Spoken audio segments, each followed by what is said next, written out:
All right, so we are live. I'm going to be going and finishing Sagebrush. Let me actually bring up the syllabus real quick. I think we have an exam next week. So I will have something due before the exam because I'm behind, I am sure, on assignments, and that's my fault. No. Yes, next week we'll have an exam. So on Tuesday, you'll do assignment, I think 4, so we're pretty far behind. And then I'll figure out some way to put the assignments back in without it causing you guys more stress. You should know what the exam's about, right? We have been discussing this for some time. I don't know why I did this.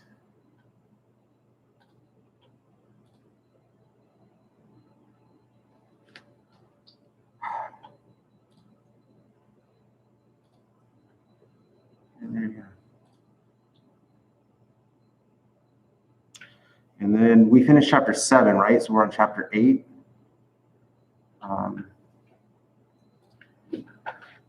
So make sure you have the Sagebrush straight. When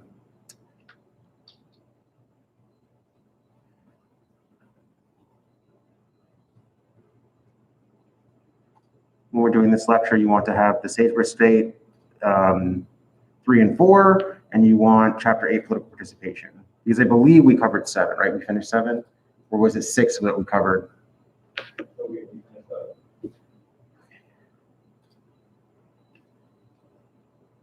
was the media, right? Yes, okay, perfect. There we go. All right. Apologize, I think. This is where we left off. We're on the slide that is the LGBT and the 1864 Constitution, if you're following through the live stream. So, right, we talked about the history. Let's go back a slide or two, right? That we needed all of these people, these specifically, we needed certain minorities to come in and do specific jobs, right? We needed Cubans to come in and run casinos because they had more experience from their gaming halls of the Havana, right? They had experience. We needed to bring them here, and they were discriminated against. Females were discriminated against. They weren't allowed to be bartenders. They weren't allowed to own a credit card federally, right? There are a lot of things, right? But you still need them. And if we look today, right, most successful bars have female bartenders, right? That it's an overrepresentation, right? If the population is 50-50, right? 50% female, 50% male, right? There's more than 50% females as bartenders, depending on where you're at, right? Specifically, if you have a larger bar, right? If you have a sort of small town bar, it's just it's a slightly different because you just don't have as much access to people. Okay, excuse me. So we know, right, that there was a concern about the law by the LGBT community because same-sex partners could not engage in sexual activity that was not considered sodomy. And sometimes when we talk about this, right, a slight review, right, there's this concern about what that means, right? But the law in the military code, right, and in state law, right, was often that the only form of acceptable sex was, right, intercourse, right? And I apologize if it's a little, I'm using very specific terms, right? But if you're in that situation, right, it originally comes out of the morality, right? We talked about police power earlier on, right? This idea of morality being part of the law. But what happens is because the law starts that way to ensure purity in between same-sex, different sex couples, right? That by the time you get into the 20th century, it's very easy to use that law to discriminate against same-sex couples because there's no way for them to be engaged in any activity that is legal, right? So this is problematic. We talked about transgender community, right? That this is a 21st century issue. Yes, transgender people existed before the 21st century, but it wasn't a consideration, right, by any sort of mainstream public until the last sort of 20 years, right? You did not see in the 1990s where there were transgender people, right, that weren't enough to concern the public, right? The public didn't care or didn't recognize them, right? And we see this, right, that in the 20th century, until about the 1960s, 1970s, somehow lesbians don't exist, right? They just do not exist because they're not while they're not a concern in anyone in politics, right? So when you start dealing with them, we're not talking about the people, we're talking about the issues that come about because of the government and its interaction with those people. All right. The 1864 Constitution, the Nevada Constitution, right, it has a special provision, right, that if you are in a civil trial is one in which the person's not going to go to jail, right? This is damages. Remember, there's a difference in a civil trial. You just need the preponderance of evidence. You don't need beyond a reasonable doubt, right? They're different standards because a civil trial is usually damages, right? So what the Nevada state decided was that you only needed 3/4, and we'll talk about this again when we talk about the court. You only need 3/4 of the trial to agree to get a civil trial outcome. It doesn't have to be unanimous. The reason it doesn't have to be unanimous is because Nevada knew that mining interests could bribe one person, right? They could always bribe one of the 12 people. And so what would happen, right, and it had happened historically, is whenever a moneyed interest, a very wealthy industry, would get a lawsuit against them, they would just bribe one person, right? And so in order to avoid that, right, Nevada knew it, and so as they're developing their constitution, they say in civil trials, you only need 3/4. In criminal trials, you still need unanimous decisions, right? All 12 jurors have to say guilty for that person to be guilty. Otherwise, it's a mistrial or it's not guilty, right? All 12 of them have to agree. Then the concern is, well, right, you'd rather have that one person, if it were to be bribed, be innocent. It's better that, right, in our American system, right, sometimes it's better for the innocent, for those who should be, right, found guilty to not be prosecuted, because you would rather have some people get away than put innocent people in jail. Right? That has always been a sort of American idea. That's why you have to have 12 people be unanimous in putting someone in jail, right? It's better that you don't have a perfect criminal system, but you limit how many innocent people are in jail. That's part of our system. Now, obviously problematic, right? You have someone is guilty before they're put in jail. The other part is eminent domain is only for government use in Nevada. So in other states, they could go and say, I'm going to buy your home. And you don't have a choice on whether you sell it. I'm going to pay you for your home and you have to move out. Right? That's eminent domain. I buy your land and then I take it from you. The government can do that. In a lot of sort of Midwestern and Eastern states, I can buy up all of your houses, make you move, and then lease that property to a business. Or I can sell it to a business like Microsoft, a corporation, private interest. Nevada has always sort of been against that process, right? So if I'm going to take your land as a government, as a state government, right, of Nevada, if I'm going to take your land, it has to be for government use. And what we have seen is the majority of land that the government takes in order to do, right, uses eminent domain to take is infrastructure, right? A lot of the highways used to be homes, right? A lot of the sections of the highways, and right, we live in a place where there's so many highways, right? If you, right here, LA, maybe 3 other places in the country have as many intersections of highways as we do, right? We do that purposely for the type of businesses and the industry that runs the city, right? But that's eminent domain because I'm building a highway with that, right? Now, is that a slippery slope? Because it's basically for the casinos and they're benefiting from you being by your home, right? But you're still getting paid a fair value for your home. You may not want to move, but they can't just take it, they have to pay you for it. Okay. So let's talk about political parties, right? We know that Republicans start out as the dominant party in Nevada, right? In part because, right, that at the time in '64, right, the Civil War is sort of finishing up, right? And Republicans are the only ones in the national government. So they have to be a Republican state. It has to be a Republican state by the Constitution, right? Lincoln said, I'm not going to let you be a state unless you're a Republican state, right? So Republicans obviously mean something different back then, right? The party of Lincoln at the time, Republicans of Lincoln at that time, right, were anti-slavery. They were for more expansion of services by the government, right? They were fighting a war with the South to say that you can't leave the United States, right? That you have to be part of this federal government, right? A huge change happens during the Civil War because now it's not we're all agreeing to be part of this union. It's that you can't leave this union, right? It changes. So the Republicans of this time period of the 19th century, do not represent the Republican Party today, right? They're very, very different, which we would expect them to be different. It's 150 years apart, 160 years apart, right? In I want to say 73 or 83, I could be wrong on this. We'll talk about this later. Is it in here? Okay. So in about 1883, I want to say, and we'll come back to it, I could be wrong. I'm not worried about the dates. The federal government decides to stop backing money with silver. So before the 1880s, right, or 73, it's important. During this time period, right, all money in the United States is backed by gold and silver.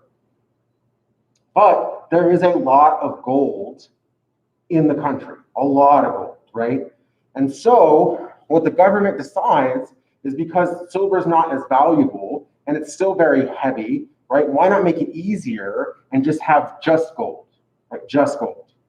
And so in Nevada, that becomes a theft, right? The Silver Party comes about because they say, why did you take silver away from currency? We make a lot of money off of silver, and silver loses its value if it's not used to back currency. Because then the only use of silver is jewelry, right? Is as a luxury good. And if the only use is a luxury good, you're not going to sell nearly as much as the tons you were selling, right, to back the currency. So the Silver Party comes about in 1892, and it wins the entire House, right? Not the entire House, but it wins control of the House in 1892. And its primary goal, which becomes its sole goal of the next 14 years, is to force the federal government to make gold and silver back the currency, and not just take the gold standard that the country had moved to, right? So before 1880, right, it's gold and silver that backs the currency, right? When the Silver Party comes in, they're mad because the federal government says only gold will back the currency. They are unsuccessful, right? After 14 years, it's clear that the government is not going to back, right? Is not going to silver-backed currency, right? It's just gonna have gold-backed currency. So they fail, right? So after 1906, we go to 1908, and then we start having competitive elections, right? Then you have the Democrats and the Republicans. But what happens in the 20th century is, for a while, leading up until the 1960s, from the early 1908 until about 1960, the parties kind of align. There's not a big difference between a Republican and a Democrat. They're pretty close in Nevada, right? They're all a little more libertarian, right? All Nevadans have a little bit more libertarian streak in them, right? You want less government. You don't want as many taxes, right? You protect Second Amendment rights, right? It's not until the last 10 years that Second Amendment rights have been sort of in question, right? We just had the 3rd anniversary of the October 1 shooting. That was the first time where we saw that Nevadans actually considered gun control. That was the very first time that we saw a shift in the way Nevadans looked at gun control. We are very libertarian as Nevadans, right? So in 1908 to 1960, there's no big difference. And so you don't really see one party taking over. In 1932 to 1980 is the New Deal, right? Democrats are winning everywhere because Democrats seize up on this, let's provide benefits for people, right? There's 1929, the stock market crashes. You have the Great Depression, right? Democrats come up with Social Security, right? They start introducing things like Medicare and Medi-Cal, right? They start introducing all of these things. And one of the things that they do is they say, we need to build all of the highways, right? And this is also the start of the gaming industry for Las Vegas, right? And so if you have a party that says, let's build all the highways we can build so we can get people back to work, and you have a city that requires transportation to really be successful, you're going to back that Democratic Party, right? You're going to want that party to be your party. So the Democrats take over until the 1980s. And then in the 1980s, right, historically, we know that sort of as Reagan becomes president, the entire country wants to go back to something that seems normal, right? This becomes this Republican resurgence. And in part, it's about, let's get back to limited government. Let's get back to, right, in the same sense that, right, you hear about going back to the good old days. Reagan wanted to go back to the good old days, but he meant like 1950, right? Still some discrimination, but really about just getting things back to normal, not being so involved in the international stage, not being so tied to all this complex process. And so sometimes when they talk about Reagan getting elected, they talk about Monday morning in America, right? Getting back to a normal behavior, right? So for a lot of people, Reagan comes in, he brings in all these Republicans with him because he's very successful as a presidential candidate, right? And then you have all these Republicans come in, but those Republicans are very, very different, right? Sometimes we talk about them as neocons, right, or neoconservatives, right? They want to open trade internationally, right? They want to get involved in less war because that's not, right, a little more isolationist policy. They are fiscal conservatives, right? Tax less, provide less services, right? That is an old neocon. In 2015, 2016, we see the neocons fall apart, right, and get replaced with what Trump has created, the new Republican Party, right? We see a definitive shift, right? So the 1980s, you start to get Republicans come back, and then you start having these highly competitive elections, right? Most elections are very small. It's 51, 49%, right? Very, very close elections. And because you start to have really close elections, the candidates stop winning based on party, right? Mitch McConnell is going to win his election. I guarantee you Mitch McConnell is going to win his election. He's in Kentucky. He's Republican. He's in a safe seat, right? No one is in a safe seat in Nevada, right? Everyone can lose their seat in Nevada, right? Because it's a very competitive election. So instead of looking at the party, Nevada is one of the few states where we look at the people, right? We know that like Susie Lee and Dan Rodimer are running, right? Those are two candidates that are running for that office.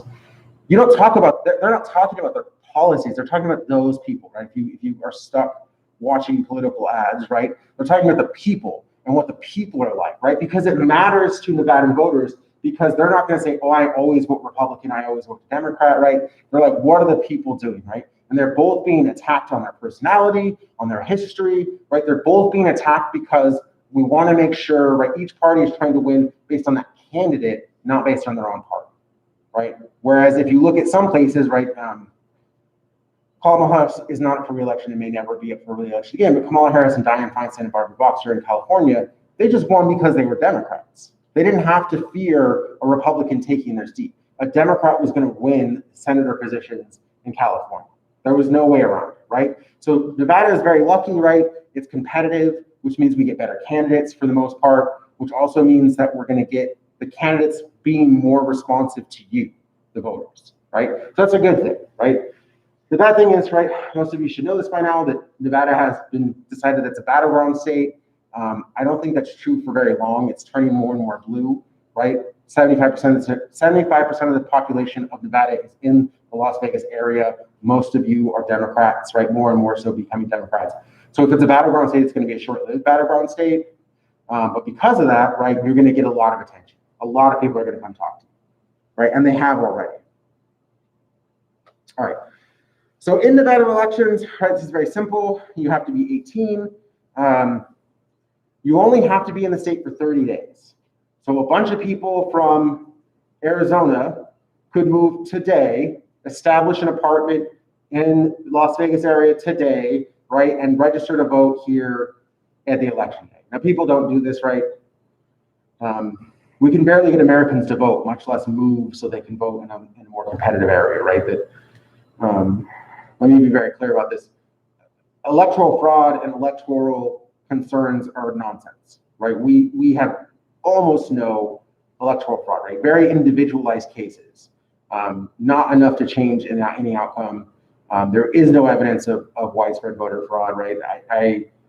So, right, when you're looking at voting, it's just simple. Here's what you have to do to vote, right? You have to be 18, you have to be 30, you have to be in the area 30 days, you have to be a U.S. citizen, and the only exclusions are crime, right? Are you guilty of a felony, or are you mentally incompetent, right? And a judge has to determine that. There used to be poll taxes. Only in 1864, only whites could vote, but everyone paid a poll tax. In 1910, the tax was removed from voting. So you could, the way a poll tax worked, right, we've tried to discuss this before, is if you haven't paid your poll tax and you go to vote, you can be denied that vote because you're behind in your poll tax. But very clearly, that's discrimination, right? The people aren't being allowed to vote based on some right. We don't believe in debtor's prison in the United States. We do not believe, right? And limiting people's voting rights after 1965 based on who they are, right? So we still have some de facto, right, discrimination in voting. And we will see, right, unfortunately, I discussed, I think in the last video before that, I discussed like debates and how like don't say the other person's name because that gives them a chance to talk. But if you watch the debate, it seems like none of that matters anymore, right? It's just chaos. So unfortunately, that makes it hard for me to like tell you about something when there's no like, when I don't know how to predict what the two of them will do, those two individuals will do. While the institutions are the same, right? Those two seem to not follow institutional rules, both of them, right? I'm not trying to be either one, right? That if you go back, right, if you are a political science and you go back and watch the Romney Obama debates, it will look like a different world, right? The 2012 debates look like a different world altogether, right? Very nuanced policy debates, right? Following the moderator, following the time, right? Making policy points. I don't know how to compare that to what happened this week, right? It's just not comparable. In Nevada, right, and then 1910, right, poll taxes, right? I'm getting off topic, I apologize. Poll taxes are disconnected from voting, but then in 1966, they're like, well, why even have a poll tax? Remember, Nevadans don't want taxes, right? If it were up to Nevadans, there would be no taxes, right? None whatsoever. You just figure it out, right? Casinos would be the only ones paying taxes or sales tax, right? And even that we limit. We'll talk about that later on. So now we get rid of this poll tax, everyone should vote. Still, Nevada has the lowest percentage of voters in the nation. This is actually why Nevada might be a battleground state.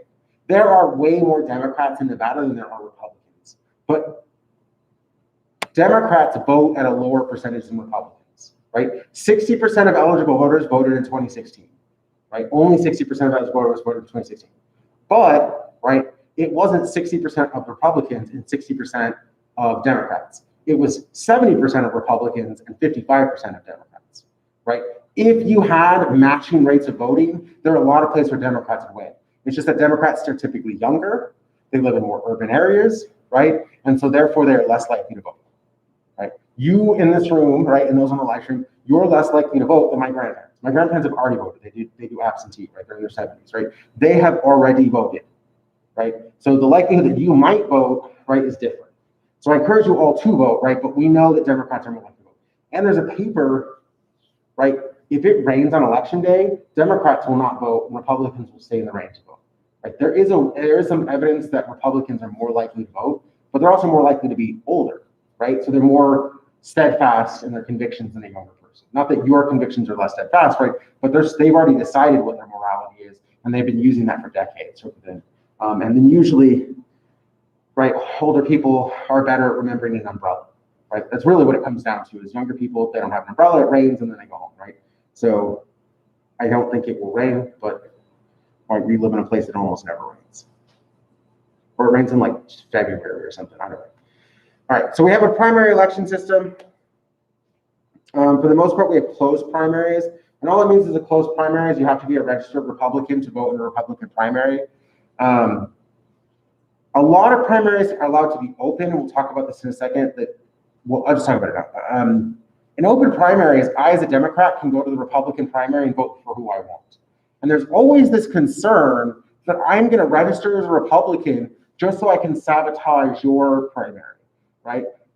There is a lot of concern, right, that you could sabotage the system.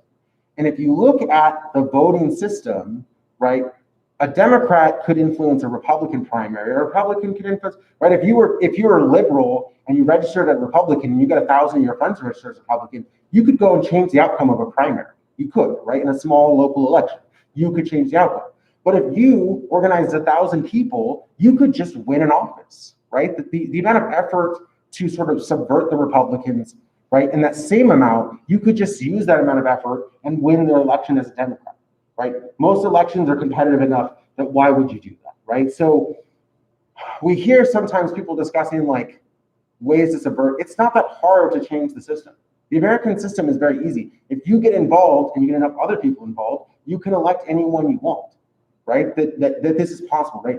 The Republican who publicly supports QAnon, right, which is sort of some conspiracy group, the Democratic challenger dropped out. That person believes a conspiracy that some Democrats run a pedophile ring, which is not true, right? That's myth, right? None of that has any validity to it. But that individual believes that and will win a seat in the House of Representatives in this year, right? Because their challenger dropped out.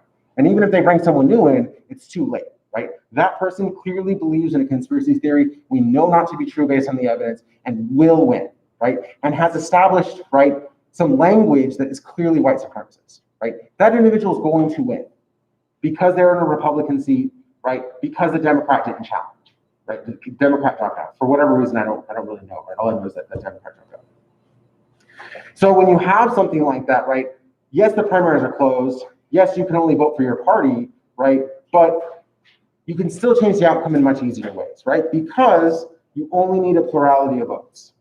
And plurality just means 50% plus one, right? 50% of the votes plus one single vote. That's all you need, right? If I have 100 people, I need 51, right, to win an election.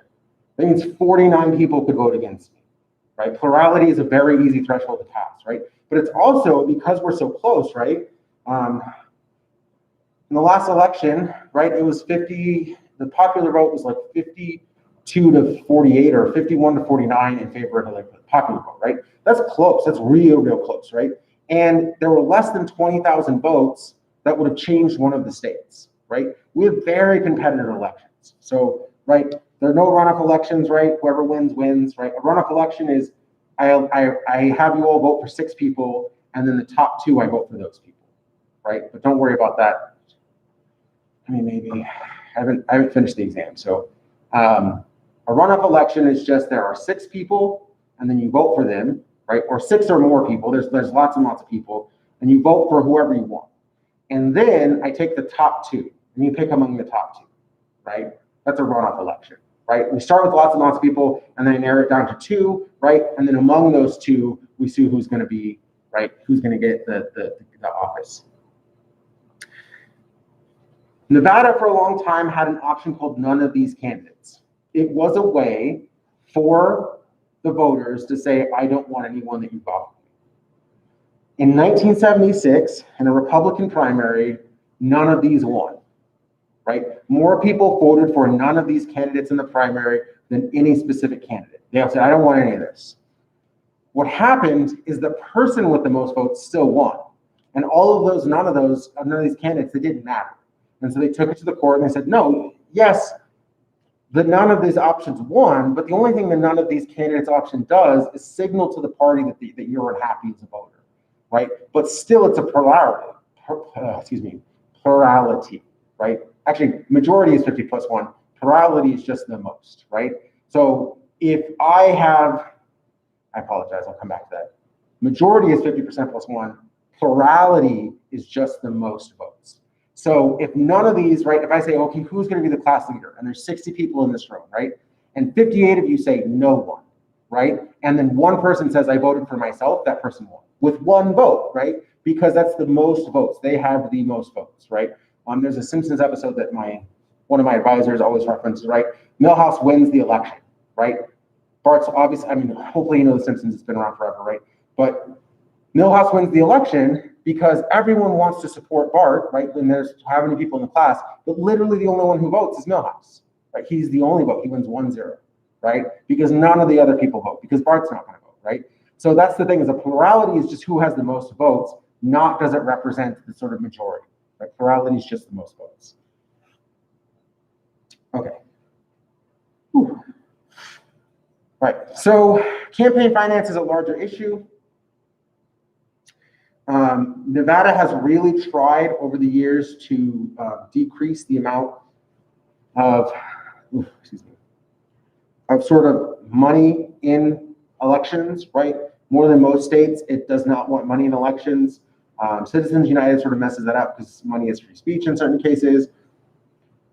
But in 74, right, they limited contributions and required reporting. So in 74, you're like, if you're going to contribute, you have to report. And this is the federal standard too, right? I know who supported what, right, candidate, because I can look at how much money they put towards that candidate. In 1994, 1996, there was an amendment that put a limit on individual question. Question 10 is an initiative in the state of Nevada, and it put a limit on individual contributions. So now I'm saying you can't just give as much money as you want to the candidates you want. Now you can only do so much, whether it's $3,500 or whatever the dollar limit. That's not the point, right? There's a limit to how much you can give to a candidate or a party. That still doesn't work, right? Most people still think there's too much money in elections in Nevada, and there's a lot less money in elections in Nevada than other places. So It's still not working. So now, whenever you make an electronic contribution, it gets reported to the Secretary of State, right? Nevada's Secretary of State, right, keeps a record of all electronic contributions. So now we have a record of all the donations that are made, right? And so we think, okay, we have all of this. But what we realize is that even then, right, okay, great, your contributions are there, but it's not clear, right, who contributed to that, right? So we're continuing, like, okay, we're still fighting about how do we make campaign finance less effective, right? How do we make sure that money's not having undue influence on this election? So in 2011, reports have to be filed 4 days before early voting. So before early voting begins, right, the people who are voting have to be informed about what all the donations were, right? What all the fundraising was. That gives them more information. And then that same year, right, if you have an advertisement by a third party, it has to identify who paid for them. Now we're sort of used to this, where you'd see like Citizens for America, I'm making this up, right? That these groups I paid for by this, right? That's a group that paid for that advertisement. So that introduces an ability for you to know who paid for that and go look them up, right? If you're like, who came up with this ad? And go look them up. Should I trust them, right? Are they someone I should believe, right? Because you should always be critical of the source of information, right? Even if me, right? I could be wrong, right? Always be critical of the source of information. Okay. So before I move on, right? What happens eventually in 2011 with this who paid for them, right? Is that finally what happens is you have the candidates have to show how much money in 2011 about reporting, they have to show what money they got from where. And this creates not a legal barrier, but a social barrier. Because you don't want to run for re-election and have to tell the public that you got $10 million from the Koch Foundation. Right now, one of the brothers is dead, so I don't know how much relevance that is, right? But for a long time, right, you would get money from the Koch Foundation. The Koch brothers would influence a lot of elections in Nevada. They wanted no income tax in Nevada, right? That has always been a fight of the wealthy, right? They do not want an income tax in Nevada. And neither do most of you, right? No one wants extra taxation. But, right, as soon as you had to report, candidates had to balance, do I want this money? Do I want to tell people where I got this money from? And that became what really helped campaign finance reform in Nevada. That you had to say where you got your money from. And if you got it from a place that would damage you, right, you didn't want to accept that money. If you're a Democrat, you cannot get money from the NRA, right? You cannot get money from the NRA if you're a Democrat. It's just not going to work, right? Because it's going to damage your personal brand. If you are a Republican, you cannot really align yourself with other organizations, right? And it really depends on the organization, right? But very few have as much influence as the NRA. And AARP is the most influential organization, right? They have 30 plus million members, but because they're an elderly group and they only deal with elderly situations, they can sort of push around both candidates. So you can say, oh yes, I took money from AARP, but so did the other part, right? That's not the thing that could be influenced. All right. So we talked about question 10, right? Question 10, right, sort of that changed, not what question 10 is, but that it's initiative, right? So in Nevada, we have direct democracy. And the point about direct democracy in Nevada is that you, the voters, make law. You make laws in Nevada, right? You make law. The way that you make law happens in three ways: an initiative, a referendum, and a recall. An initiative is the voters determining if something becomes a law, right? It's added in 1912. So what happens is you write an initiative, right? Say you write some sort of initiative, right? You say, I want to make this change to the law. You have to get 10% of registered voters in all the districts, right? Only 10%, right? So that's why, right, you probably have seen in the last couple of weeks, you're out, so everyone wants you to sign a petition. If they can get that petition signed by enough people in each county, right, it will become a question that the voters vote on in this election period, right? Some of them are trying to squeeze them in. It might be too late, depending on what day they submit it. But you get enough signatures, it has to go on the ballot, or it has to go to the legislature.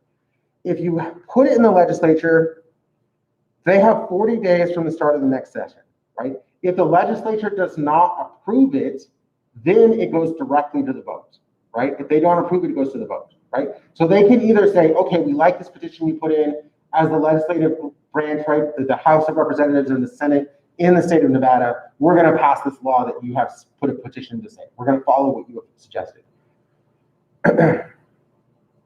If they don't do anything, which they won't, because, right, we'll talk about Congress, the legislative branch in Nevada, they're only in session for a few months every other year, right? They're just not in session a lot. So they're going to push a lot of this to the voters. And then when you vote in this election or in 2022, right, a lot of these initiatives will come up as questions, right? And they'll say, do you want this? And if you say yes, right, if 51% of the voters say yes, right, then that will pass, right?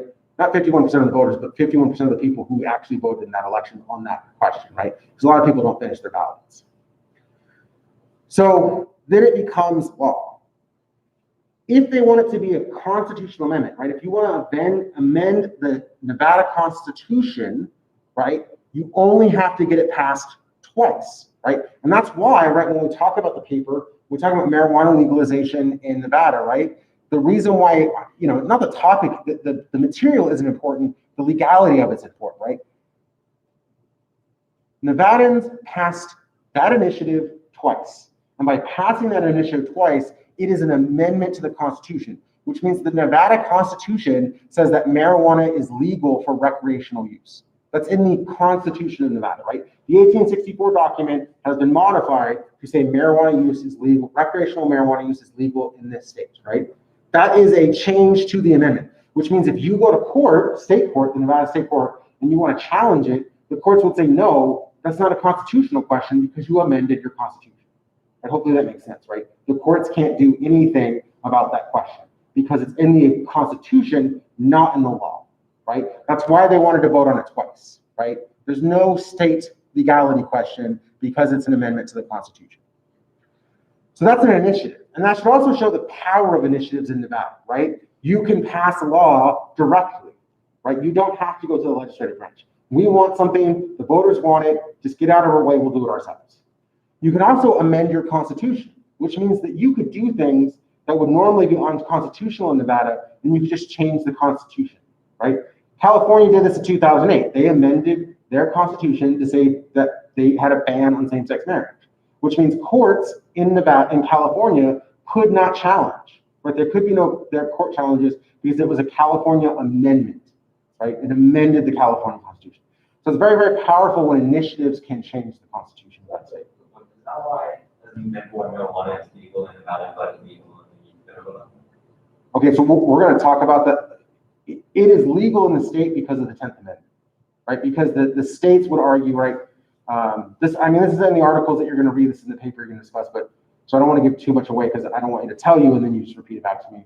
I want you to get this information. But the 10th Amendment says that anything not discussed, right? Anything not expressly given to the federal government is the states, right? What is not discussed in the Constitution? Marijuana, just not discussed, right? So, right, the drugs aren't discussed in the Constitution, right? There's no discussion. Not that there should have been, right? But there's no discussion. So, right, and many of the founding fathers probably used, right, that it was much more common until the 1960s, right? Marijuana was only criminalized 50 years ago, right? It wasn't until the 50s and 60s, 60 years probably, right? It was a very short time that marijuana was legal. Until and going into the 1950s, marijuana in most places was legal. It was just something that was around. It was like cigarettes. It was like anything else, right? Hemp ropes was there. So what happens is, right, the federal government, in response to specifically sort of the sort of drug culture that existed, right? Because it wasn't just marijuana, it was marijuana and cocaine and hash and all of these drugs that existed, right? And so they just criminalized the law, right? They just said all of these drugs are criminal in the federal government, right? They passed one law that criminalized all of them. And right, if you look, right, in the beginning, right, marijuana is treated at the same level as cocaine. And then what happens is cocaine becomes less punishing, right, in powder form than crack form, which is another argument, right? Because people have argued that cocaine has a medical use, right? So what happens is you start having these things where the legality of it becomes problematic.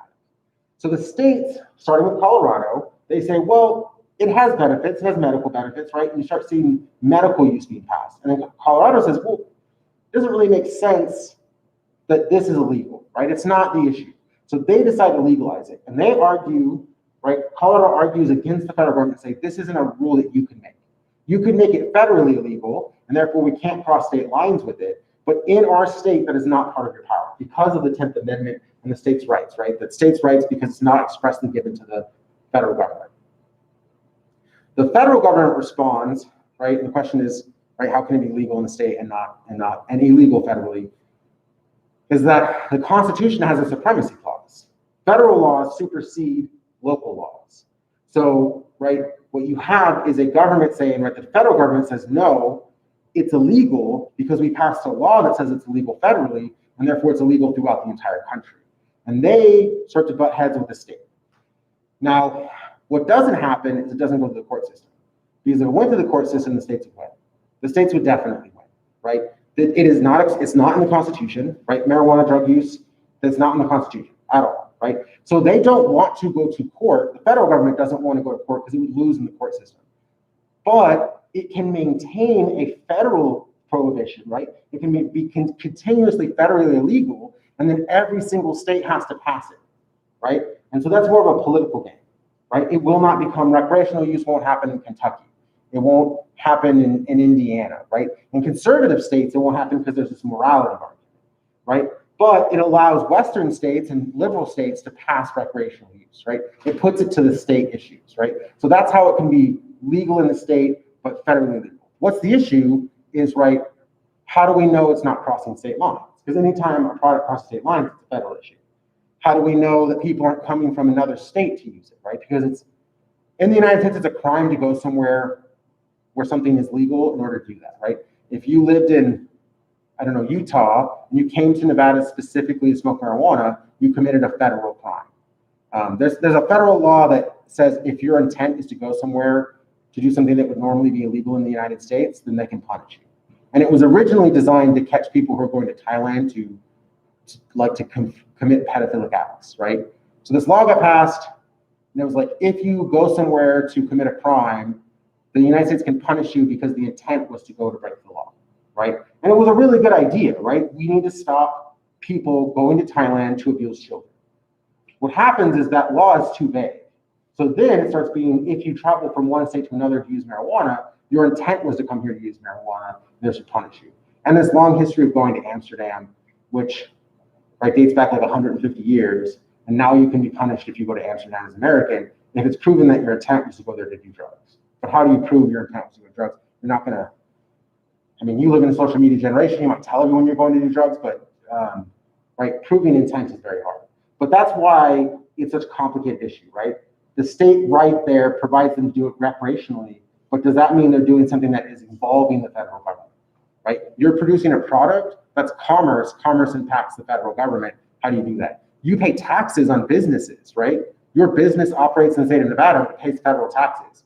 We're making money and paying taxes off of an industry that the federal government thinks is illegal, right? And they collect taxes, right? The federal government collects taxes on these businesses that they believe they're doing illegal activity. So it's very complex. That's why I had you write the paper on it. I apologize if I got a little off track, right? But hopefully that answered your question. That's also right? Hopefully that makes sense why I want you to write this paper, right? You can see the complexity, right? And that's just, right, how the federal government and the state government act. We also have to consider in the papers that you're going to read, what does that mean for the international system, right? What does it mean for the United States when it's dealing with other countries? Because it's illegal in it's illegal in the federal government in the United States. The federal government have pursued policies to make other states make it illegal, right? One of the policies of the United States that still exists is that it pressures other states to make marijuana use illegal. And yet in the states of the America, in Nevada, in Colorado, and in California, recreational use is legal, right? All of that complexity comes in, right? And so that's when you're writing this paper about, should it be legal, should it be illegal, right? There's a lot of inconsistency, right? The federal government forces sometimes or pressures states to make marijuana use illegal in their country, right? Like Mexico and other places, but lets our states do it legally, right? So it's not a morality question I'm trying to get you to discuss, right? It's a policy question I want you to discuss. And hopefully that helps you write your papers moving forward. And I hope that answered your question, but also I hope I didn't cover too much in that sense. So we talked about an initiative, right? That's how voters can just bypass the legislature in Nevada, right? We will talk about the legislature. It's not a bad legislature, but it's a citizen legislature. So it's not going to do as much. They only come in every other year, right? The legislature did not meet at all this year, unless they had a special session, right? But the legislature isn't doing anything, right? Why is Governor Sisolak so upfront about all of the things that he's doing? Because the legislature is not working right now. The governor is making all of the decisions independently as an executive, right? That's why so much focus is on Governor Sisolak right now, because he's making all of the decisions. But if you look in California, right, although the governor of California has a lot of power, not nearly as much as the governor of Nevada, right? So the legislative branch in other places are impacting this, but the governor of Nevada has so much power, right, that we all say he's the one mandating masks, and he's the one making us shut down businesses. Well, our legislative branch could come together and stop him. They're just not doing that, right? They're letting him do all this stuff, right? And that's been a normal practice for Nevadans, right? When we had a recession, right, it was up to the Nevada governor to get us through that recession, right? That's a normal behavior. So legislature is just not doing as much. So it's on the citizens to vote for laws, right? The citizens can pass their own laws, as long as they get a petition signed with 10%. So I want you to remember this, right? 10% of registered voters, right? I guarantee you there will be a question about percentages. Just because at some point I have to have like so many questions and some of them aren't as clear, right? I want you to know what an initiative is, what percentage of voters, right? What it means to amend the Constitution in Nevada, right? What it takes to amend with this initiative process. If the voters pass a law, right? If they pass a law through direct democracy, right? They vote on it and pass it. The legislative branch cannot, for several years, go back, right? Marijuana was legalized by the voters. It cannot be changed by the legislative branch, which means in Nevada, the voters have more power in making law than the legislative branch. The next part is a referendum. If the voters find out that, say, in this election, that we are expecting a lot of Democrats to win in Nevada in this election, right? There's just this expectation that unless there's so much anger towards Governor Sisolak, we should expect more Democrats to win state representatives in Nevada, right? We should expect them to win. There's just more Democrats, right? We're becoming bluer and bluer because the people who are moving into Las Vegas, or the families in Las Vegas, they want more services. And this is a very urban area, so we don't fit with the rest of the state. But because of all the population concentration here, we should expect more Democrats to win. If a lot of Democrats win, there are going to be law changes in 2022 or 2021, right? If you're concerned that Democrats are going to win and you don't want to mess with something, you can pass a referendum. And with a referendum, you just get enough voters, right? Enough Republican voters, right? To say, I'm worried about this thing changing. And then you put it up for petition, and then the voters vote directly on it. And if a referendum passes, it says, legislative branch, you can't touch this, right? It's not just about, right? Initiatives pass laws. Referendums say the legislative branch cannot alter this specific law, right? This part of the law can't be altered by the legislative branch. And it's a way for the voters directly to sort of arrest what the legislative branch is doing. We're concerned the legislative branch is going to do something. We don't want them to do it. We're going to pass a referendum. And what that does is, one, it informs the legislative branch of what the voters think is important, right? It's a very useful tool for, if you're an elected official, referendums are amazing because the voters tell you what they want in voting for, right? And so it's very useful. But if you wanted to repeal or amend some piece of legislature, you can't. It locks you out, right? And this is also 10% of registered voters. So 10% in every county, which means you got to get a ton of people from this Las Vegas area, which you need very few people from northeastern Nevada, right? 10% in each county. The last part is called a recall. The way that a recall works, I'm getting a little out of breath, I apologize, is that you have 25% of registered voters in every district, right? District, county, district. Once you have 25% of voters in every district, you put a recall up on as a question, right, on the initiatives. No, you put it up, sorry. Once you have 25% of registered voters, you sign the petition, it goes in, and then immediately that official has 5 days to resign. And they can just choose to resign after 5 days. If they don't resign, right, they always have a choice to resign, but they have 5 days to resign after that petition has gone through. Right? And you have to have 25% of voters from each district. If they don't leave office, then it leads to a recall election. And what happens is if you get 25% of people in every district to sign this petition, then you say, okay, you can resign, or we're going to have a recall election in 30 days. And then that special election happens 30 days after that petition is accepted. So 30 days later, there's a new election. The reason why recalls are so rare is because if you have a recall election, well, that individual got elected, right? So all the same voters are going to come in and vote the same way, right? So usually there has to be some dramatic shift, right? That individual has to do something, and then it leads to a recall. The other thing is getting people to vote on normal election periods is difficult, right? Just getting people to vote in general is difficult. So a recall election is something that you usually Nevadans avoid because you're not going to get a good turnout. And when you don't get a good turnout, it's just going to be the people who are loyal to that person who's being removed, typically, right? And so if he wins the recall election, that individual just stays in office, right? So recalls are very difficult. And 25% of the voters in every district. Okay, so we talked about this, right? We were behind. I want to be very clear on some of these things. There are 2 ways to amend the Constitution, right? One is that you pass an initiative twice, right? We talked about this. You pass an initiative twice that will amend the Constitution. Or the legislature can pass it twice, right? And then it's ratified by the voters at an election, right? If the legislative branch has to pass it twice and then it goes to the voters anyways, why not just have it go to the voters directly, right? This has always been the argument that has been made, right, about direct democracy. If you can just do it and I don't have to pay the consequences, right? If I have the voters decide whether or not this amendment goes through, I didn't vote, and therefore you can't call me on that vote, right? I can say, no, I did, the voters chose. I didn't choose, I didn't vote on that, right? There's no accountability on the legislature because they can put all of the difficult problems to you, right? And that's what we have seen in Nevada and California because they both have direct democracy. If there's a complex issue that might cost an official their election, they will have the voters do it directly. They'll say, okay, you pass this initiative, you decide whether or not you want it. And the reason they do that is because that way they don't have to say, I voted yes or no on any bill. Right? It allows them to avoid accountability.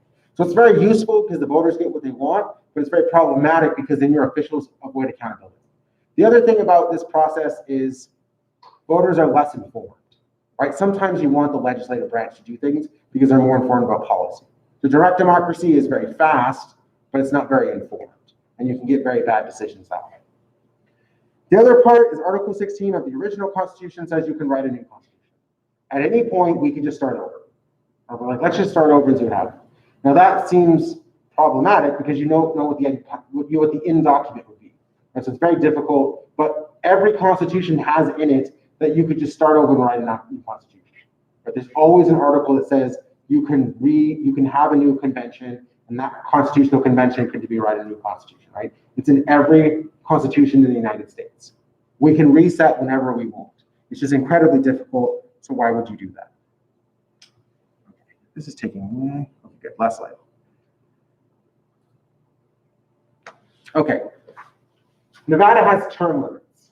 They were passed in 1994, 1996, right? You notice a lot of things are voted on twice because they are amendments, right? So term limits were passed in 94, 96, which means that there's no constitutional fight, there's no constitutionality fight, because there's no disagreement in the courts, right? It's amendment. The state legislature is limited to 12 years from day first elected, right? You can only be in office 12 years. The executive branch is 8 years or 2 terms, right? The non-judicial branches are 12 years, and the governor no more than 10 years. So if the governor's in office past 10 years, right, then they stay in office, but they can't run for re-election. Remember, that's what term limits mean. It's not, oh, you hit your last day, you're allowed to do it, get out, right? It's once you pass that process, you can no longer hold that office, right? You can't be in that office anymore. And so the argument, right, what the argument is it limits career politicians, right? Nevadans have a citizen legislature, right? You get paid like $3,500 a year to be in the legislature. That's not a lot of money, right? You're also not spending a lot of time in the legislature. It is a citizen legislature. It's business owners and ranchers, right? It's people who have other lives who come together to discuss policy. That's what Nevada wants, right? Whereas California and New York, they have very professionalized legislatures, right? That's every day, all day, right? They 40-hour-a-week stuff, right? And they get paid more because of it. So if I have term limits, you're not trying to just hold your career. You're not trying to become a career politician. If I say you only have 12 years to be in this House of Representatives, the argument for term limits is that you will then push to pass policy. You're like, I only have so much time to be here. I can't make a career of this. I'm going to pass policy.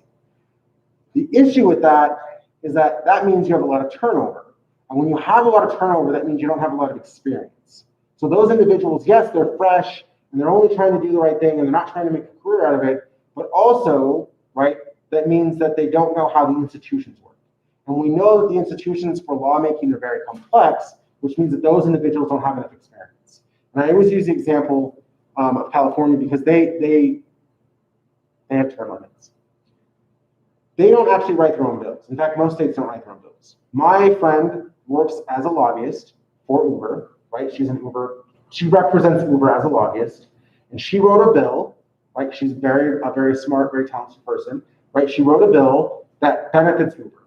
She gave that bill to an elected official. He sponsored it. It passed. He didn't read it. More than likely, he didn't read it. Right? I mean, maybe, who knows? Right? But it passed with very few amendments. Right? That law that exists now in California was written by a lobbyist who represents an interest, Uber, and Uber got their interest into law because it was written in such a way that very few people could get through it, right? You have some policy analysts go through it, right? But that's a lot of influence that that individual has, right, on the government because they don't have the experience to understand exactly what's happening, right? And I've worked with a lot of people. Going to school in Sacramento, you're always working with the Capitol because everyone in your classroom is working at the Capitol, right? There were 17 people. I was the only one who didn't work in the Capitol. And so they would talk to me about things, right? Because I was a policy analyst. That's something that I did in the past, right? And they would talk to me about different things. And it was clear that their elected officials didn't know what they were doing. But the institution was so dense and so difficult, right? That they couldn't get enough experience in the 8 years that they were allowed to be there, right? And so term limits creates that problem. Yes, people can be career politicians, but they also don't necessarily have the information that they need to make good governance, right? To make good laws. And by that, I mean the laws that would best benefit their electorate, not good or bad morality reasons, right? But is this a good law because it benefits people in your district, right? In the way that helps your people. All right, the state government only meets for 4 months every other year. 160 days every 2 years. 120 days. 120 days every 2 years. They will not meet until I think March of next year. Right now, there may have been a special session, but obviously the legislative branch in Nevada is not doing a lot during a pandemic, right? Which means a lot of those people are not going to be in office because they're going to get punished. Anyone who's an incumbent is probably going to get punished in Nevada, right? It's just that Sisolak's not up for re-election for some time. I think 2 years. I think he's up for election in like 2022. So by then maybe, but if he was up for re-election, he would get voted out. Right? Someone else would have replaced him, right? Because they're going to punish incumbents. So we might see a lot of turnover this period, but it's because they have been doing nothing, right? Because they're not in session. So it's not like they're not doing their job. Their job isn't right now, right? So we want to make sure we understand that process. Okay, so that was Nevada. That was very complex and dense. I suggest you go back through, as it should make you understand the difference between an initiative, a referendum, and a recall. Make sure you know those things. Make sure you know that it's 10% or 25%, right? Make sure you know the differences between what they mean. Make sure you understand what it means to be a direct democracy, right? The idea that you vote things into law, right? And then just discuss the history, right?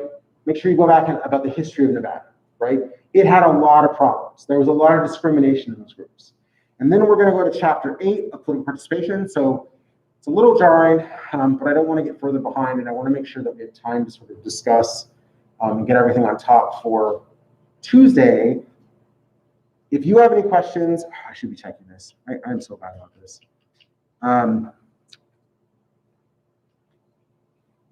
Tuesday, we're going to have a lecture, Tuesday, you're gonna have an assignment due.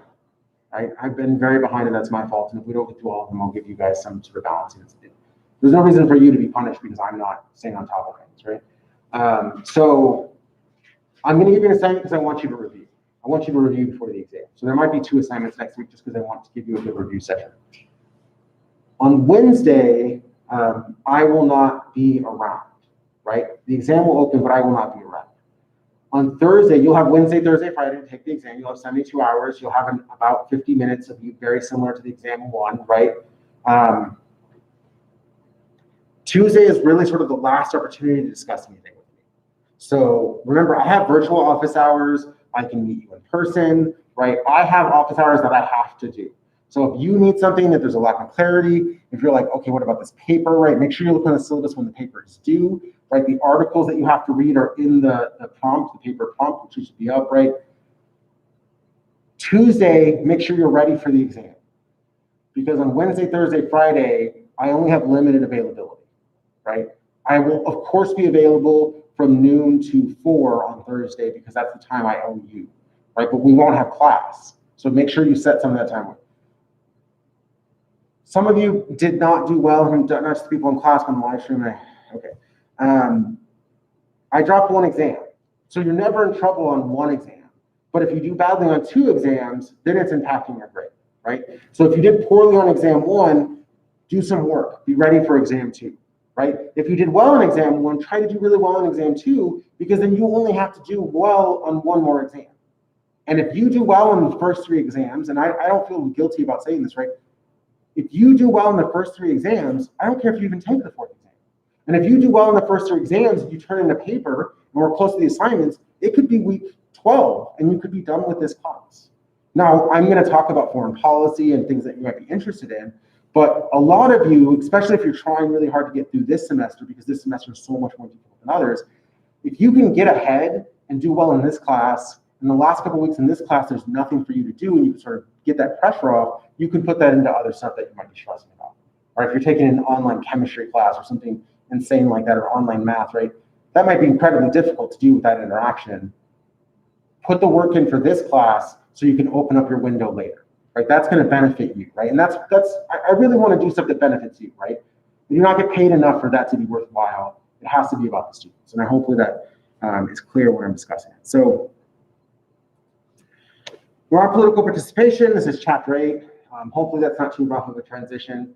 We were talking about Nevada. Now we're talking about the federal government, right? This is We the People, chapter 8, federal government. We're talking about political participation. So we talked about all the discrimination. We talked about civil rights, right? We talked about how Nevadans can get through and vote. We talked about how they can vote, about the discrimination they've had. We talked about discrimination on, right, civil rights, right, when it comes to what the government has to do to step in. We talked about the media. We talked about, right, we talked about public opinion. So how do you get influence? How do you think, right? What are restrictions on what you can do in the United States that had to be overcome through laws and the courts, right? So now, what is actually happening when we talk about voters? How are they actually working?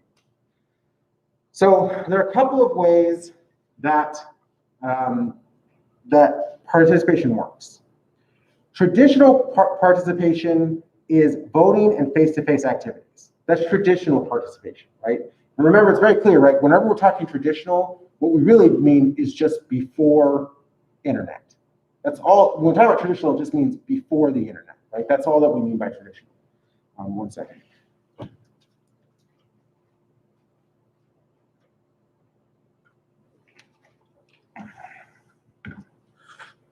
Okay. So there's a couple of things. One of them that until like this year, we didn't see as much of as protesting.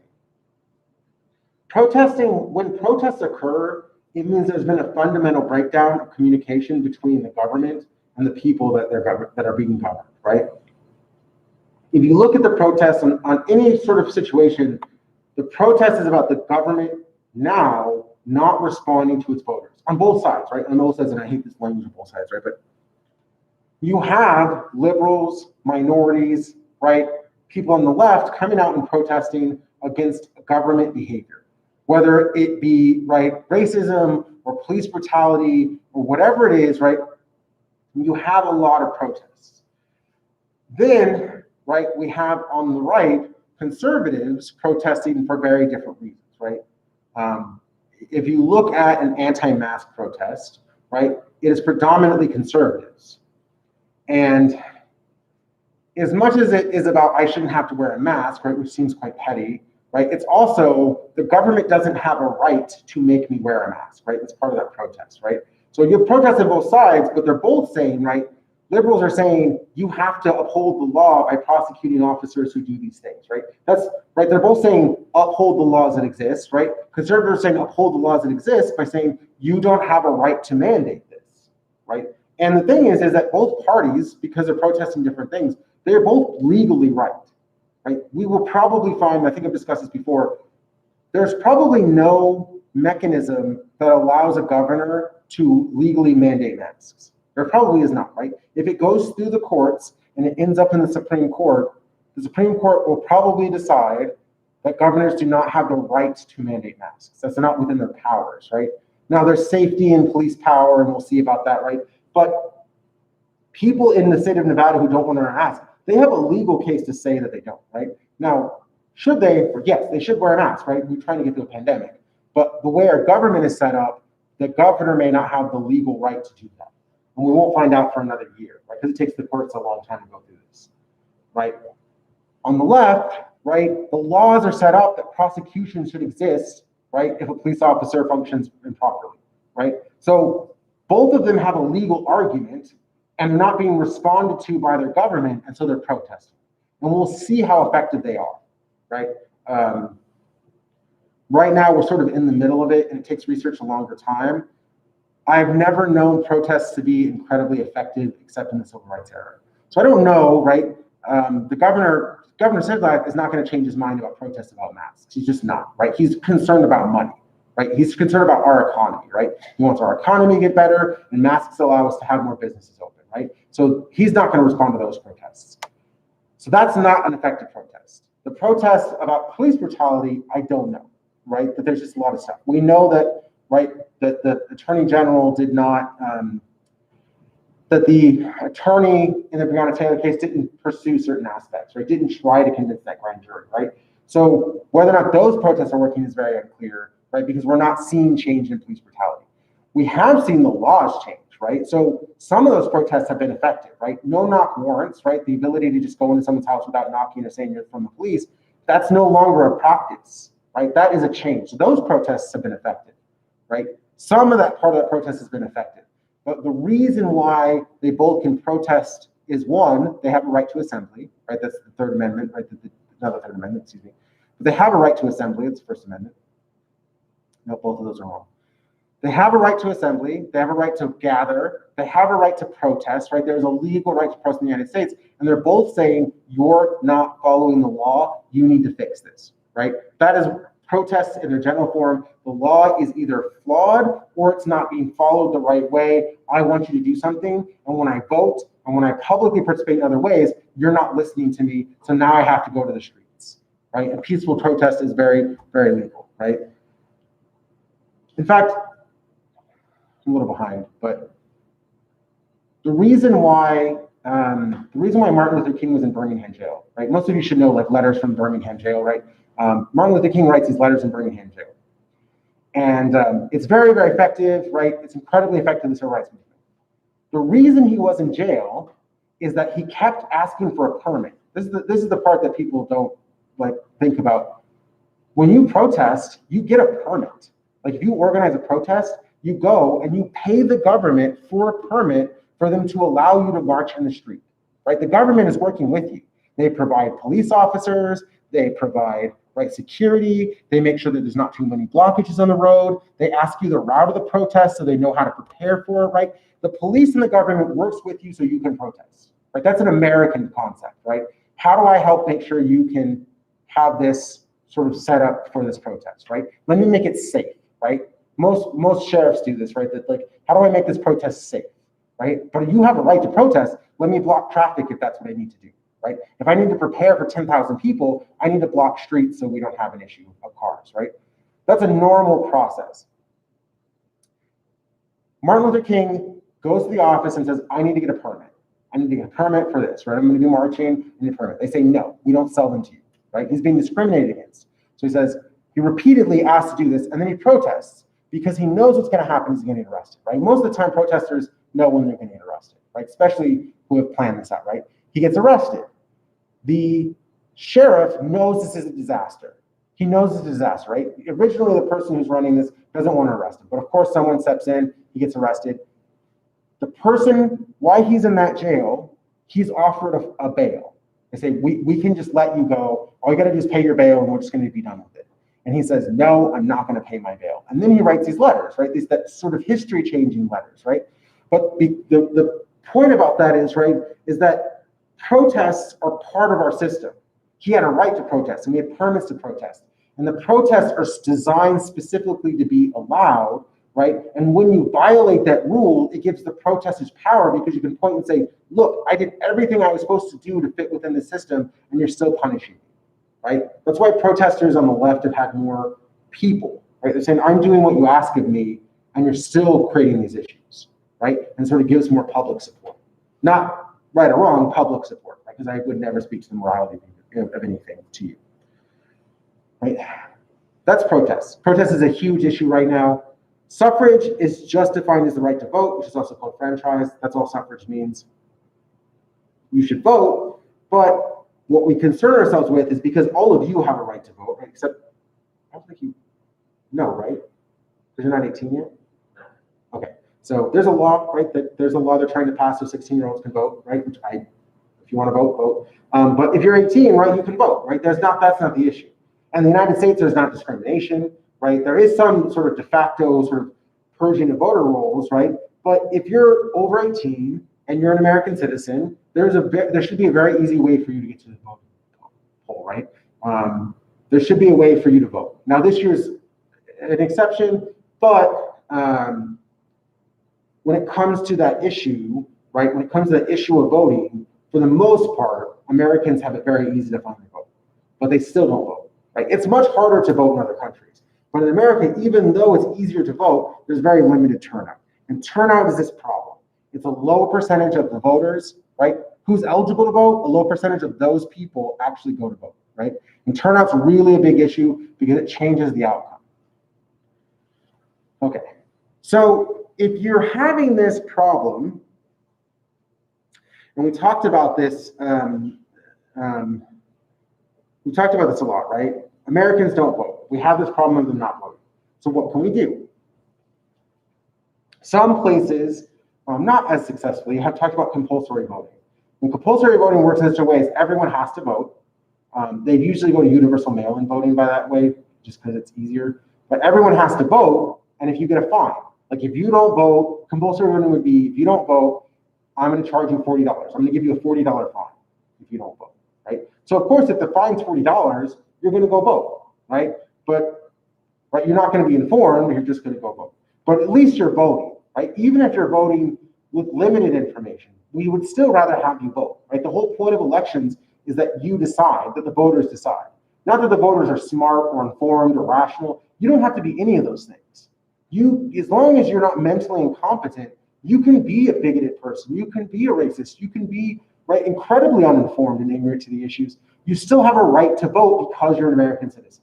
Right? There are no requirements about being level-headed or informed or an academic, right? There's no elitist aspects to this, right? If you're an American, you should vote and you have a right to vote.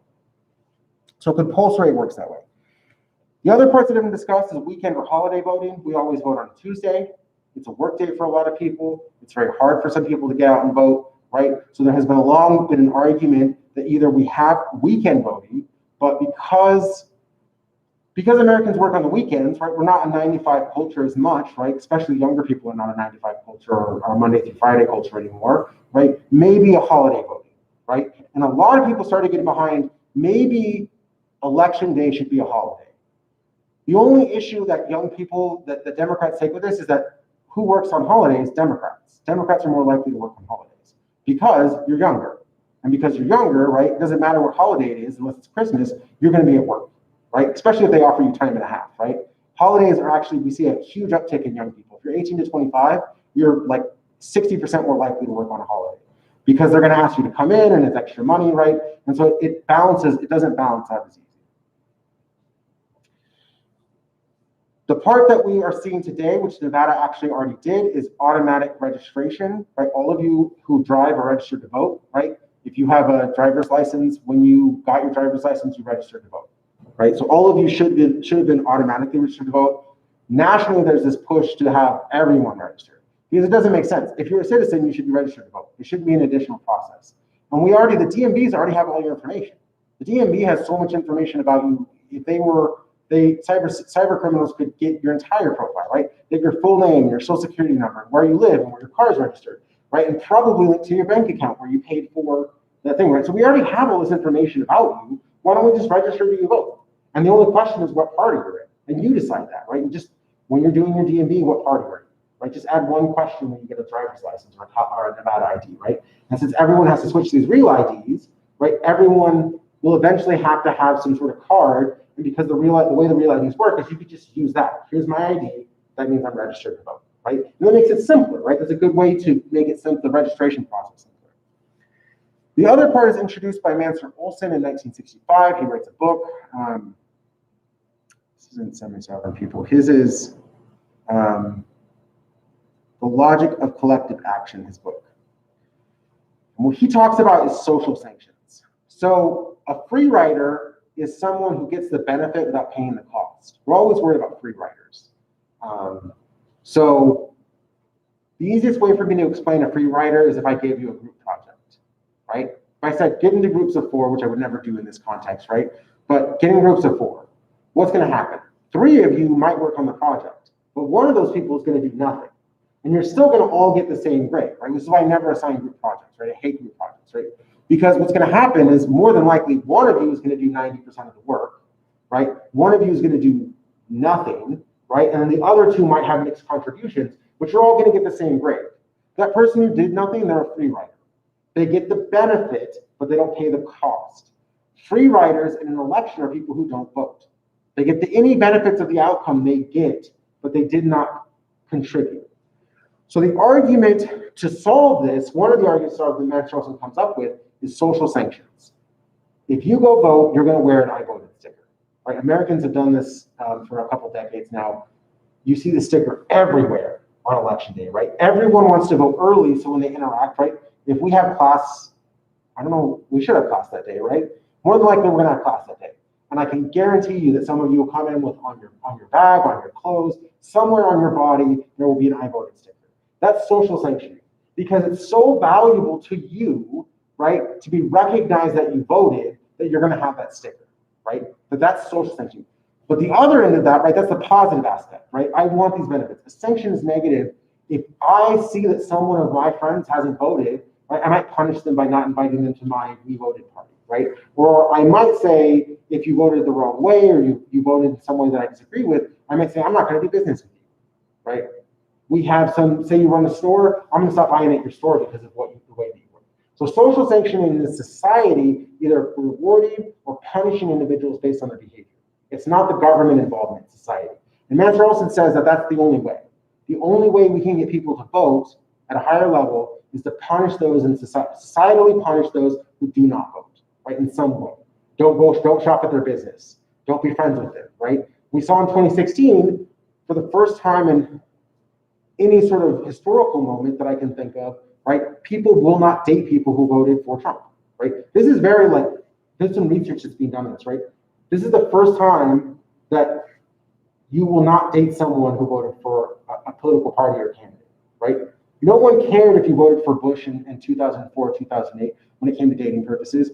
Reagan, it didn't matter if you supported Reagan or not, right? Now, a little bit, but we have this new moment, right? That if you voted for the different party, we can't even date. We can't interact in a romantic way. We can't be friends. We can't have it in our social circle. Social sanctioning has gone to the point of that level. Good or bad, that's not really the point, right? But social sanctioning exists where you punish people for their decisions. And it's very effective, right? You do it to your friends all the time, right? That social sanctioning occurs in friend groups all the time, right? And it extends to business contacts if you become an entrepreneur and you have your own business, it's going to be a thing where you have to fit with societal norms, right? The other part is selective incentives. A selective incentive is a reward that you get for doing it that other people don't get, right? And then the best example is the I voted sticker, right? A lot of people, we found that after the introduction of the sticker, about 1 million people voted, right? It increased to 1 million people who would not have voted because of that sticker. That even though it's a worthless sticker, right, worth less than a penny, getting that and the social benefit of it was enough of a selective incentive for people to go out and vote. Okay, that's right there. Why did these not go? Okay. So that's traditional participation. That's voting. That's going out. That's getting into the streets. What most of you do today on a more regular basis. Did I put this camera in the wrong space? Sorry. Is that you do digital political participation. And digital participation occurs in social media. And what happens is that, some of you might go to a candidate's website. That's very unlikely, right? Websites have a ton of information. If you want to know a policy that is proposed by either the president or the challenger, right? Or anyone who's up for election right now, go to their website. It has so much information that people don't discuss. It could really give you clear policy answers. If you ask a candidate about a policy, you're going to get some rhetoric that doesn't give you much information. Go to their website gives you a lot. It's just, that's a lot of work. So is it worthwhile, right? Most of you already know who you're going to vote for. It doesn't take very much, right? That cognitive shortcut of I'm a liberal, I'm going to vote Democrat, or I'm Republican, I'm conservative, I'm going to vote Republican, right? Those shortcuts exist. The other way is that you sign an online petition. We see a lot of signed online petitions. They're just not submittable. You can't sign a petition online and submit it to the government. It has to be an in-person signature because, anyone can sign a petition online. There's too much anonymity. It's too easy to corrupt that part of it, right? I mean, very clear. Mail-in voting, very protected. Post office is very clear, right? The deliveries, the mail goes to the right house. They're very, very good at their job, right? They've been sort of sabotaged recently. But I grew up in a family that worked in the military and then worked in the post office. It was like military and post office, right? That mail-in voting has a lot of checks. Right? There are a lot of checks in mail-in voting to make sure that that's corrected. You can't do that digitally. Digitally just won't work, right? There will never be digital voting, right? That's just not a functional process. So what you can do is show a lot of support. You can also follow, right? We talked about this before, right? Followers, political statements on social media.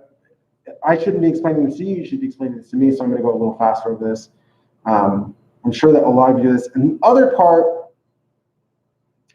is that you can encourage others to participate in politics or elections. What we have seen most effective is you as individuals can share something about fundraising from the candidate that you support, right? So you say, oh, I support this candidate, I'm going to share this fundraising page, and then you all share it. Now, a lot of you won't contribute, right? Just because younger people, they don't have the money, you shouldn't contribute, right? Honestly, you should not spend your money on a campaign. Your money is much better spent on food and housing and clothes, whatever you need, right? But when you're sharing that, it starts to disseminate to people it wouldn't normally get to, and then some of those people will donate, right? Some of those people will feel more comfortable donating, right? And so you're actually helping that campaign by sharing that information, right? And every other way, it's more about social media, right? And I would not begin to assume that I know more about social media than you, right? I didn't even have a cell phone until 2004, so I can't even speak to a lot of that. Okay, so how does it translate? This is what we care about, right? How do you take online participation and translate it to offline behavior, right? How do I get you from agreeing to go to something to actually going to it, right? How many millions of people said they were going to raid Area 51, right? How many millions of people were like, we're going to go and we're going to force them to make a go on? How many people actually showed up, right? How many people? I mean, the only thing that we really got from that is someone trying to do a Naruto run on camera, right? That's the only thing that came out of that, right? Business owners, a couple of businesses started to produce, right? They spent money because they thought a crowd was coming, right? But what they should have known, right, is that when you have political participation that's online, it does not translate to offline behavior. It's very hard to get those people who are supporting on social media, saying that they like something or follow something, to actually get out of their house and support. So how do you process that, right? One is we just give them more information. Information just has to be easier. But the other part is accidental mobilization. So what we have seen when it comes to the police brutality protests, right, the sort of more left protests, the more liberal protests, right, is that I just post a video of something horrific happening, right? Sometimes we call it disaster porn, right? I just post some video of something awful to happen to someone. And because of like the censorship, the way that it works, right, you probably have seen in your lifetime several people die on camera. But that's not something that people before your generation did at a younger age, right? But like Gaddafi was a leader of Libya. We have video of him dying on camera, right? Many of the people who died, right, in police brutality issues died on camera, right? So that mobilization occurs, right, the George Floyd, because you see what's happening, and while you're watching it, you're thinking, why is that happening, right? Regardless of, left, right, I'm not trying to, but when you see it, right, you're gonna have a response to that, right? Especially if you're a liberal, right? You're gonna see that, you're gonna have a response, and then you're gonna say, I need to do something. I need to do something, this cannot be acceptable, right? That's accidental mobilization. That person is not trying to get you to vote, they're not trying to get you to protest, they're just saying, oh my God, this horrible thing happened, I need you to look at it, right? In the case of Gaddafi, horrible, I don't want to give you any context or anything or tell you right or wrong. So, right, it's just something horrible. And because you share more things that are horrific now, right, maybe not at the height of World Star or sort of bum fights or things like that, but Americans today share awful things at a much higher rate than other places, right? It typically, before the 21st century, you wouldn't go around telling people, I saw this person you murdered, and I see this horror. You wouldn't do that. People would think you were crazy, right? But now it's very normal for you to say, right, here, look at this horrible thing, look at this horrible thing, and let's discuss it, right? Let's have a conversation about it. And it's so normal because it's so easy, right? You just click share, and then it's there. So you might mobilize them accidentally, and so now you've got them upset, right? You've got them upset, and they want to do something. And then what can happen is if you're a good campaigner, if you're a good campaign staffer, is then you say, you know what, this horrible thing happened, the people in power won't fix it, you need to go vote, or you need to go protest, right? You already have a triggered population, all you have to do is funnel them in the way that you need. And you're probably only gonna get 10% of the people from online to online, you're only gonna get 10%, but if 100,000 people think something's problematic, that's 10,000 people out in society that are engaging in that process, right? That are protesting, that are voting, right? And because our elections are somewhat competitive in the United States, that can change the outcome, right? 20,000 people in Pennsylvania, we have a different president in 2016, right? You have the power to change the outcome. And by not voting, right, you also change the outcome, right? Because that means it's one less vote the other person has to get, right? So your votes really matter. And when you're online, right, it has to translate to some offline activity, or else it won't really do anything. Online activity does not make change. It has to be offline. There has to translate into voting or protests or campaign funding. It has to go into that process for there to be any change, right? Online changes don't occur. We had engagement to television with depth of print media, but I don't think that's really important. That's a sort of a 20th century issue. What's a 21st century issue is that your community is no longer spatially defined, right? You don't have to be friends with people from Las Vegas. Like, it used to be really hard for me to contact my Army buddies, right? There was social media, but it was difficult, right? This is sort of the beginning of Skype and sort of WebEx. Now I can just FaceTime my friends from, one of them lives in Thailand. It takes a half a second for me to contact him and discuss with him, right? So it's very easy to have non-spatially defined. What that means for me, right, is means I can talk to my Army buddies. What that means for you is that if you are a believer in a Meninist group, or that you think incels are a real thing, involuntary celibate people is a real thing, you can go online and you can form a community of people who are all over the world who share your values. And we already know that we have an echo chamber problem. You only listen to things that already agree with your existing notions. You don't allow people in your group that disagree with you. So now you can look out and you can find people all over the country who agree with you, and you can only listen to those people. And if that's what you believe, that community is going to believe a lot of things that is flawed. Right? This is why you are more likely than your parents to believe something that's inaccurate. You are much more likely than your parents to believe something that's inaccurate. Now, you can check. I mean, that's the thing that's sort of different, right? You can't be wrong in an argument, right? If someone's discussing about, oh, is this actor or that actor, you just look it up, right? So the information's available.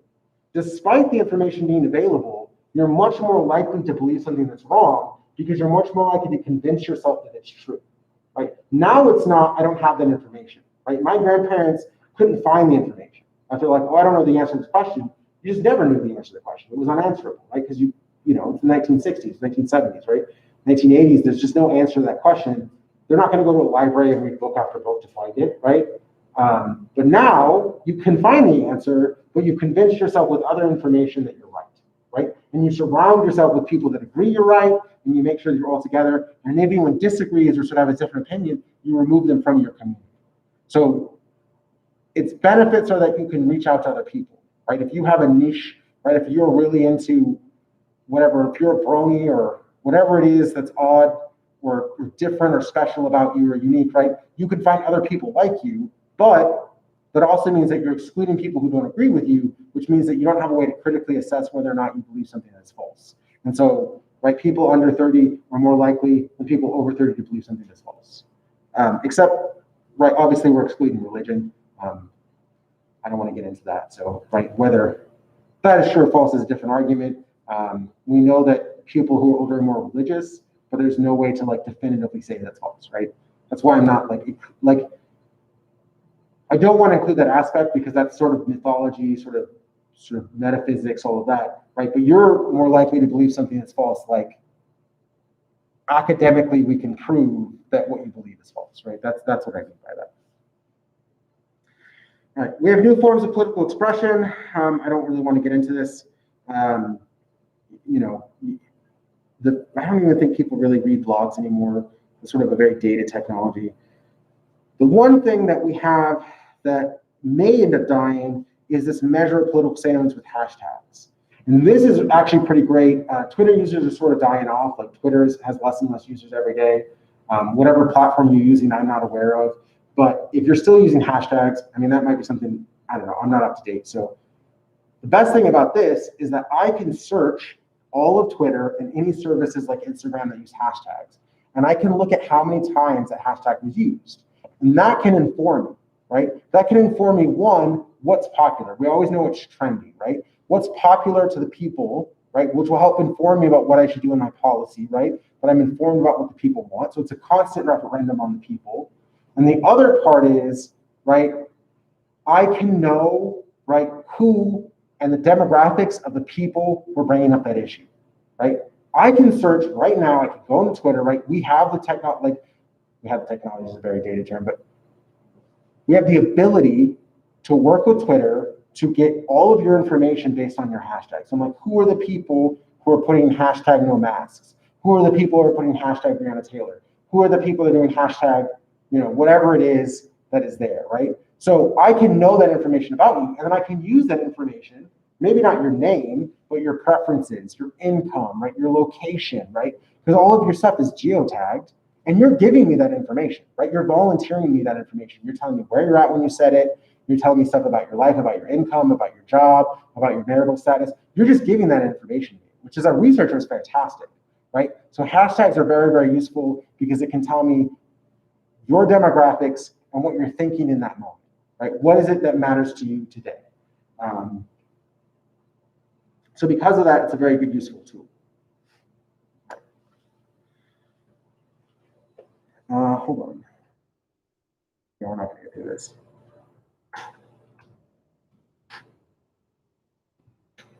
So this is the last part of this chapter. I'm going to go through, actually, hold on. Normally I would just power through and then we would catch up on Tuesday, but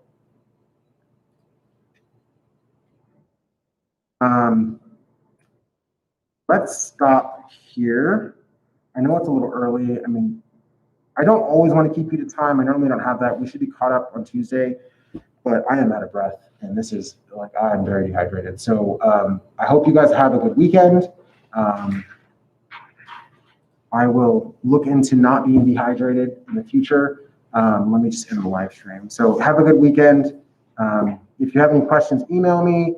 I have a couple of emails that I've yet to respond to, but I wasn't sure what they meant. So if you're still not getting a response, just email me again. You should get a faster response.